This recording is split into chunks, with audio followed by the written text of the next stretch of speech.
Assalamualaikum warahmatullahi wabarakatuh. Kami mahasiswa Sekolah Tinggi Teknologi Bandung, jurusan Teknik Industri. Di sini kami telah melaksanakan salah satu tugas dari mata kuliah pemodelan sistem, yaitu tentang software PowerSim. Disusun oleh kelompok 10 yang beranggotakan Anessa Sophia Deswanda, Leni Putri Fitriani, dan Rima Hidayati. Sebelum menjelaskan tentang PowerSim, di sini saya akan menjelaskan terlebih dahulu tentang dinamika sistem. Dinamika sistem adalah suatu metode pemodelan yang diperkenalkan oleh J. Forrester pada tahun 1950-an dan dikembangkan oleh Massachusetts Institute of Technology Amerika. Sesuai dengan namanya, penggunaan metode ini berhubungan erat dengan pertanyaan-pertanyaan dinamik sistem-sistem yang kompleks, yaitu pola-pola tingkah laku yang dibangkitkan oleh sistem itu dengan bertambahnya waktu. Pada mulanya, Forrester menerapkan metodologi dinamika sistem dinamik untuk memecahkan persoalan-persoalan yang terdapat dalam industri atau perusahaan. Model dinamika sistem pertama kali ditujukan untuk permasalahan manajemen yang umumnya seperti ketidakstabilan tenaga kerja dan penurunan pangsa pasar suatu perusahaan. Kemudian ada perangkat lunak. Pembuatan model dinamika sistem umumnya dilakukan dengan menggunakan perangkat lunak yang memang dirancang secara khusus. Perangkat lunak tersebut antara lain: yang pertama ada PowerSim, yang kedua ada PenSim, ketiga ada Stella, keempat ada Arena, dan yang kelima ada ProModel. Di sini saya hanya akan menjelaskan tentang PowerSim. PowerSim merupakan salah satu software yang digunakan untuk membuat model simulasi sistem dinamik. Kegunaan dari simulasi sistem dengan PowerSim adalah untuk proses prediksi, estimasi maupun perencanaan terhadap pertumbuhan dan perkembangan sektor penduduk. Hal tersebut masing-masing dipengaruhi faktor demografi penduduk yang berupa mortalitas, nantilas, emigrasi, dan imigrasi. Dalam pemerintahan, keempat faktor ini sangatlah diperlukan dalam perencanaan pembangunan terkait dalam penyediaan sarana dan prasarana terhadap masyarakat, seperti pelayanan pendidikan, kesehatan, dan perencanaan permukiman bagi penduduk, merupakan tanggung jawab bagi pemerintahan. Sumber yang digunakan oleh kelompok kami yaitu dari jurnal Ekonomi Pembangunan yang berjudul Pemodelan dan Simulasi Kebijakan dengan Pendekatan Sistem Dinamik Kasus Permintaan Air PDAM di Salatiga, oleh Yayu Aryani, Samsubar Saleh, dan Sotia Feviria dari Fakultas Ekonomi dan Bisnis Universitas Kristen Satya Wacana Salatiga. Air merupakan sumber daya alam yang unik karena ketersediaan air bersih memegang peranan penting bagi kelangsungan hidup. Di antaranya untuk memproduksi pangan, pengembangan ekonomi, dan kesejahteraan, serta kesehatan manusia. Populasi yang meningkat dan peningkatan standar hidup manusia akan menambah permintaan air, sehingga terjadi eksploitasi manusia terhadap air tanah, air permukaan, hutan, dan lahan pertanian untuk dijadikan tempat tinggal maupun pembangunan industri. Eksploitasi tersebut menyebabkan kekeringan pada musim kemarau dan menimbulkan banjir pada musim hujan. Kota Salatiga yang terletak pada 40 km di sebelah selatan kota Semarang memiliki luas daerah 56.781 km persegi pada tahun 2006 dengan curah hujan 16 mm per hari pada tahun tersebut. Sekitar 58,83% masyarakat Salatiga memanfaatkan air PDAM untuk memenuhi kebutuhan sehari-hari. Berdasarkan uraian di atas, terlihat bahwa kebutuhan air semakin meningkat, sementara air semakin berkurang. Hal itu melatar belakangi penelitian untuk mengidentifikasi faktor-faktor yang mempengaruhi peningkatan permintaan air PDAM di Salatiga, yang selanjutnya akan digunakan untuk membangun model yang dapat menggambarkan fenomena ketersediaan dan permintaan air PDAM di Kota Salatiga dalam jangka panjang. Untuk penjelasan selanjutnya akan dijelaskan oleh Leni Putri Fitriani. Model yang digunakan. Model tersebut dibangun dengan pendekatan sistem dinamik, yang selain bisa digunakan untuk memodelkan fenomena yang terjadi, juga bisa digunakan untuk mensimulasikan alternatif kebijakan yang dapat diambil oleh pemerintah daerah untuk mengatasi permasalahan permintaan dan kekurangan air di Salatiga, sehingga pada akhirnya akan dapat dirumuskan suatu kebijakan yang diharapkan akan efektif untuk mengatasi permasalahan yang terjadi. Metode sistem dinamik merupakan salah satu pendekatan permodelan kebijakan, terutama dalam hal peningkatan pemahaman tentang bagaimana atau how dan mengapa atau why gejala dinamis suatu sistem terjadi. Menurut Tasrif tahun 1998. Teori permintaan varian tahun 1992 menyatakan bahwa fungsi permintaan konsumen adalah banyaknya barang optimal yang merupakan fungsi dari harga pendapatan konsumen. Selanjutnya, metode analisis data. Analisis data pada penelitian di jurnal ini yaitu menggunakan sistem dinamik. Sistem dinamik telah berkembang sejak dekade 50-an, pertama kali dikembangkan oleh Forrester. Tujuan utamanya pemodelan sistem dinamik yaitu memahami perilaku suatu sistem dengan menggunakan konsep matematis sederhana. Langkah-langkah pemodelan dengan metode sistem dinamik yaitu sebagai berikut menurut Tasrif tahun 2006. Yang pertama, identifikasi perilaku persoalan atau problem behavior. Pola referensi dalam langkah ini diidentifikasi pola historis atau pola hipotesis yang menggambarkan perilaku persoalan.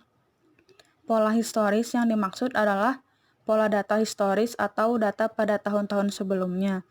Apabila data pada tahun sebelumnya tidak tersedia, maka dapat menggunakan pola hipotesis, yaitu pola yang diduga oleh peneliti.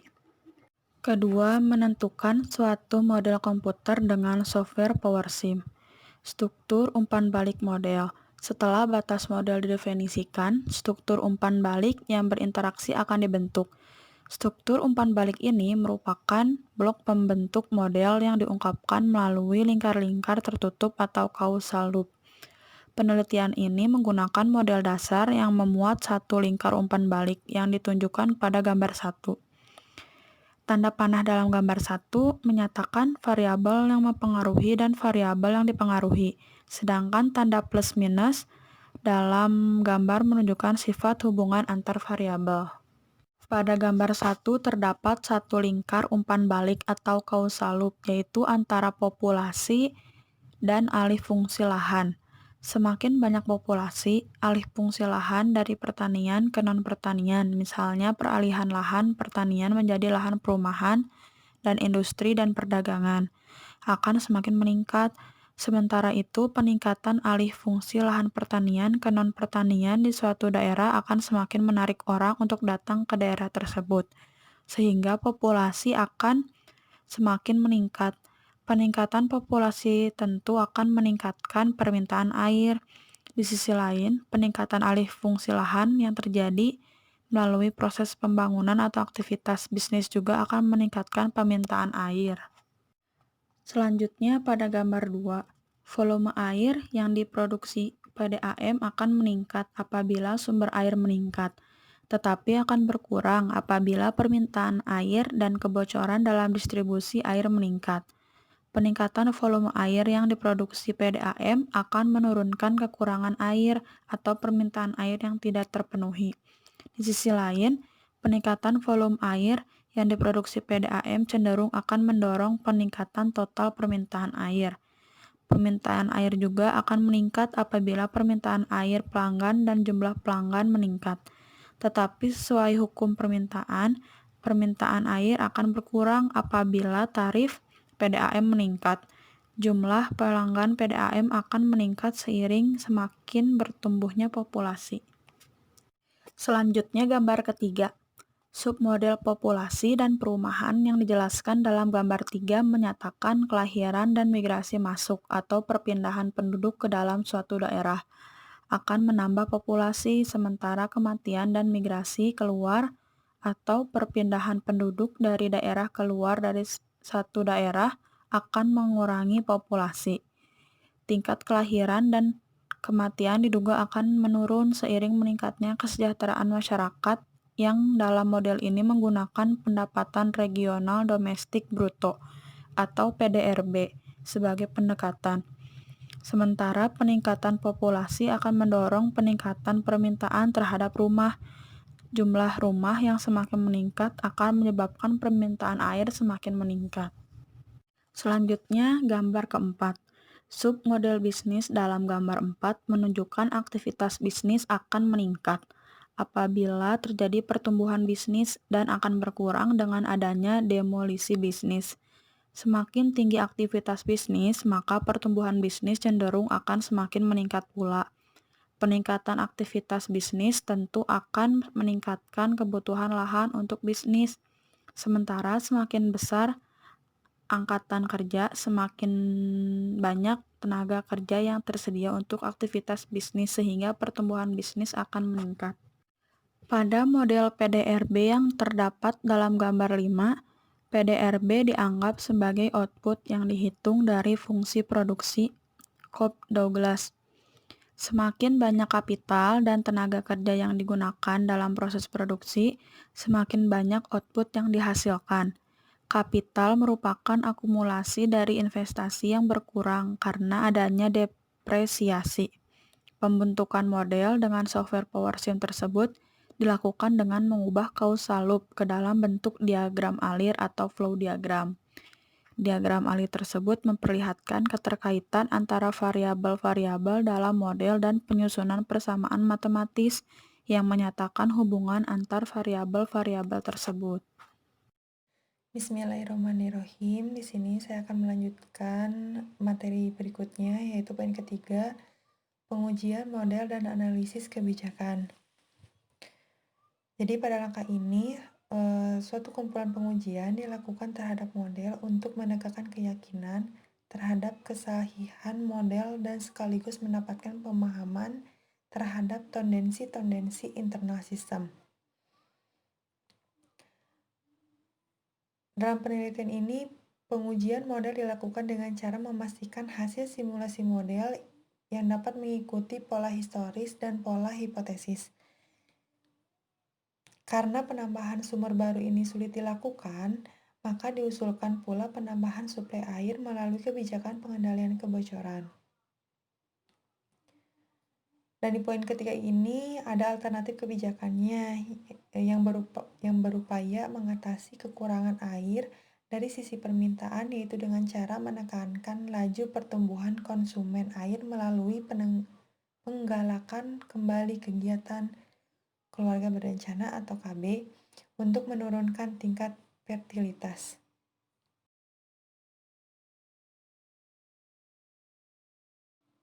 Lalu di sini ada hasil dan pembahasan. Ada beberapa uji validitas model.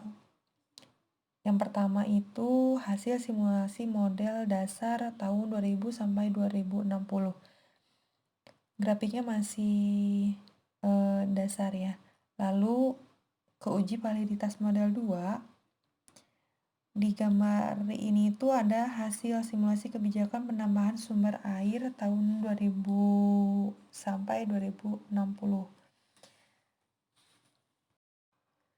Uji validitas model 3 dan 4 ini bisa dilihat pada gambar 9 sampai gambar 12. Di sini ada beberapa hasil ya. Yang pertama itu hasil simulasi kebijakan pengendalian tingkat kebocoran pada tahun 2020 sampai 2060. Lalu hasil simulasi kebijakan penambahan kapasitas 40 liter per detik dan pengendalian tingkat kebocoran 5% tahun 2000 sampai 2060. Lalu hasil simulasi kebijakan pengendalian tingkat kelahiran tahun 2000 sampai 2060. Dan yang terakhir ini hasil simulasi kebijakan penambahan kapasitas 40 liter per detik dan pengendalian tingkat kelahiran 0,1% tahun 2000 sampai 2020.